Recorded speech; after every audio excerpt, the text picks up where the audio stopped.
So another Veterans Day has come and gone, and I wanted to thank everyone who reached out directly and all those who made the gesture to show veterans that we're all grateful for their sacrifice. I wanted to also continue in the spirit of Veterans Day to help bring awareness of certain causes and benefits this week that you may not be aware of but are so beneficial in the lives of veterans. And today I wanted to start with a mention of one great organization, the USO, or United Services Organization. So my first experience with the USO happened all the way back in 1990.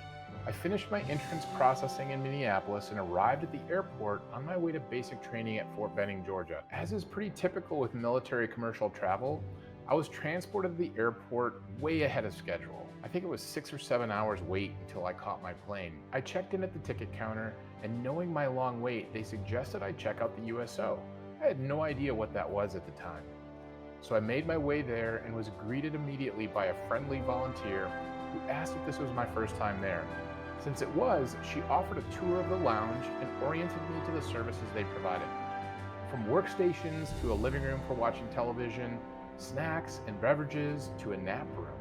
It was amazing. The support I felt from that volunteer at the Minneapolis USO had a huge impact on my perspective at the time and was a welcome reprieve from the stress what was waiting for me in Georgia. I was lucky to have several more encounters with the USO over my time in the service. In my experience, knowing what an invaluable influence this organization has in the lives of our service members and their families is a big reason I donate a portion of my earnings from every mortgage loan I do. Since 1941, the USO has been serving military members and their families from the moment they enter the service to the time they transition back to the civilian world. And since the USO is a congressionally chartered private organization, they rely on the generosity of individuals, organizations, and corporations to support their activities. So if you're interested in making a donation to the USO or learning more about this fine organization, I'd encourage you to visit them online at uso.org.